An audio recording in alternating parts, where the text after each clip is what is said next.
Cemhurluk Riyaseti Ali Makami Defterining umumi başlığı Muhammed Shakir Kariger yakshanba günü Türkmen kavmlarının bir qator yaşları, medeni faallari ve ayalgidlari bilan do'stlik geçirdi.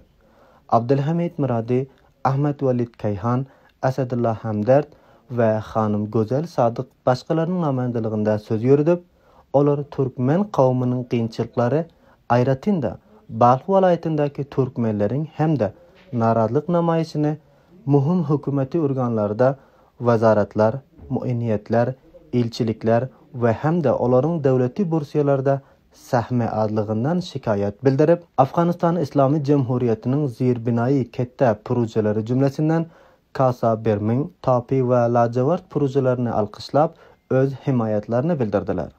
Şunun yana Türkmen kavmi Afg'oniston Islomiy Jamhuriyatining taliblar guruhi bilan bo'lib turan dinchilik muzokaralaridan himoyat bildirib, bu muzokaralarda o'tgan 19 yilning utuqliklarini saqlanish ustida ta'kid etdilar.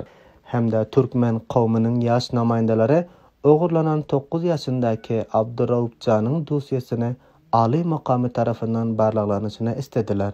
Mahfilning so'ngida Cemhurluk Riyaseti Ali Makami Defterining umumi başlığı Muhammed Shakir Kariger mamlakatdagi ahli qavmlar jumlasidan Türkmen qavmi ahamiyati ustida gaplab, aziz yurtimiz Afg'onistonda turli qavm, dil, din va mazhab bag'ining gullari bo'landigini va hech bir qavm boshqa bir qavmdan ustunlik yo'qligini bildirdi.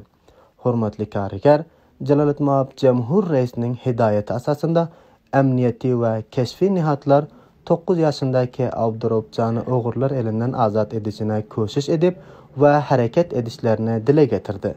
Kariger janoblari bugungi yig'inda aydilan ahli qiyinchiliklari eng yaqin zamonda cho'zilishi barada itminon berdi.